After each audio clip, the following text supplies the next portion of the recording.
A hagiography {ḥæɡiography) is a biography of a saint or an ecclesiastical leader. The term hagiography may be used to refer to the biography of a saint, a highly developed spiritual being in any of the world's spiritual traditions. Christian hagiographies focus on the lives, and notably the miracles, of men and women canonized by the Roman Catholic Church, the Anglican Communion, the Eastern Orthodox Church, the Oriental Orthodox Churches, and the Church of the East. Other religions such as Buddhism, Hinduism, Islam and Sikhism also create and maintain hagiographical texts concerning saints, gurus and other individuals believed to be imbued with sacred power. Hagiographic works, particularly those of the Middle Ages, can incorporate a record of institutional and local history, and evidence of popular cults, customs,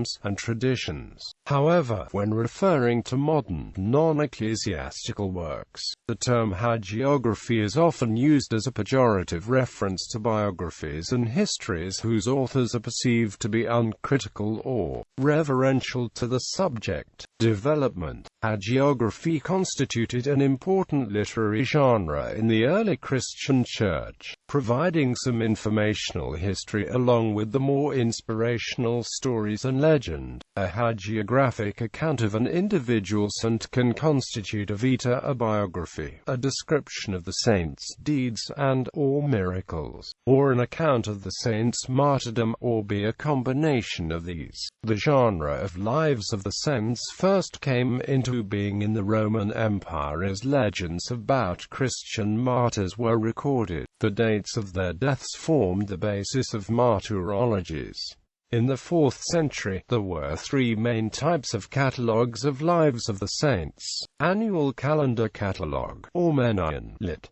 Lunar biographies of the saints to be read at sermons; synaharion, or a short version of lives of the saints, arranged by dates; patriarchon, or biography of the specific saints, chosen by the catalogue compiler.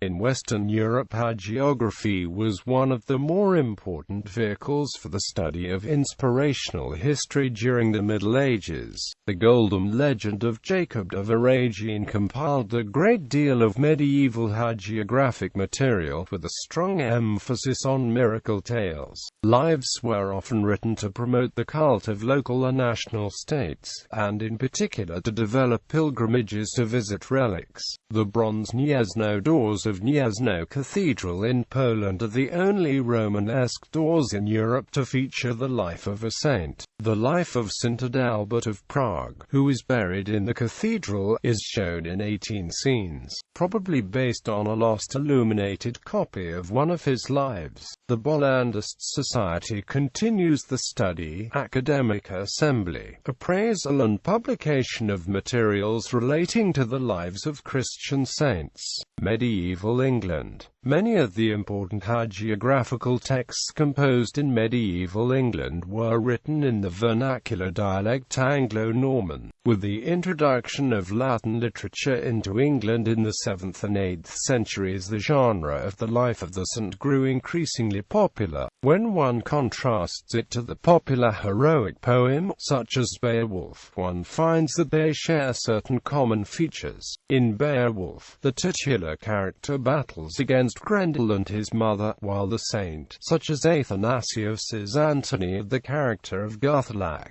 battles against figures no less substantial in a spiritual sense. Both genres then focus on the hero-warrior figure, but with the distinction that the saint is of a spiritual sort. Imitation of the life of Christ was then the benchmark against which saints were measured, and imitation of the lives of saints was the benchmark against which the general population measured itself. In Anglo-Saxon and medieval England, hagiography became a literary genre par excellence for the teaching of a largely illiterate audience. Hagiography provided priests and theologians with classical handbooks in a form that allowed them the rhetorical tools necessary to present their faith through the example of the saints' lives. Of all the English hagiographers, no one was more prolific nor so aware of the importance of the genre as Abbot Alfric of Ensham. His work The Lives of the Saints comprises a set of sermons on saints' days, formally observed by the English Church. The text comprises 2 prefaces, one in Latin and one in Old English, and 39 lives beginning on December 25th with the Nativity of Christ and ending with 3 texts to which no saints' days are attached. The text spans the entire year and describes the lives of many saints, both English and continental, and harkens back to some of the earliest saints of the early Church. There are 2 known instances where saints' lives were adapted into vernacular plays in Britain. These are the Cornish language works Bunins Meriasek and Bunins Ke, about the lives of Saints Meriasek and Kia, respectively. Other examples of hagiographies from England include the Chronicle by Hugh Candidus,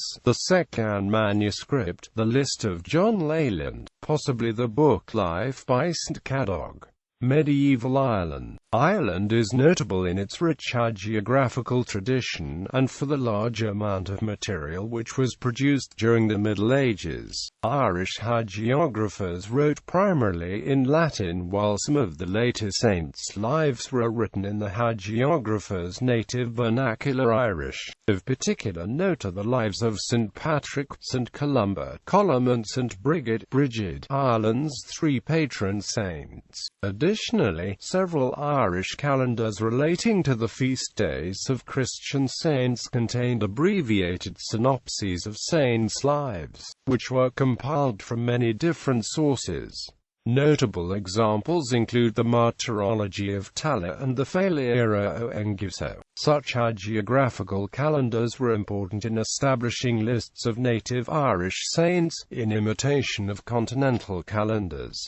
Eastern Orthodoxy. In the 10th century, a Byzantine monk Simeon Metaphrastes was the first one to change the genre of Lives of the Saints into something different, giving it a moralizing and panegyrical character. His catalogue of Lives of the Saints became the standard for all of the Western and Eastern hagiographers, who would create relative biographies and images of the ideal saints by gradually departing from the real facts of the lives. Over the years, the genre of Lives of the Saints had absorbed a number of narrative plots and poetic images, medieval parables, short stories and anecdotes. The genre of Lives of the Saints was brought to Kiev and Rus by the South Slavs together with writing and also in translations from the Greek language. In the 11th century, the Rus began to compile the original life stories of the first Rusaran saints, e.g. Boris and Gleb, Theodosius Pekhursky, etc. In the 16th century, Metropolitan Macarius expanded the list of the Rusaran saints and supervised the compiling process of the life stories. They would all be compiled in the so-called Veliky Shei Minor catalogue, consisting of 12 volumes in accordance with each month of the year. They were revised and expanded by St. Dmitry of Rostov in 1684 to 1705. Today, the works in the genre of Lives of the Saints represent a valuable historical source and reflection of different social ideas, world outlook and aesthetic concepts of the past.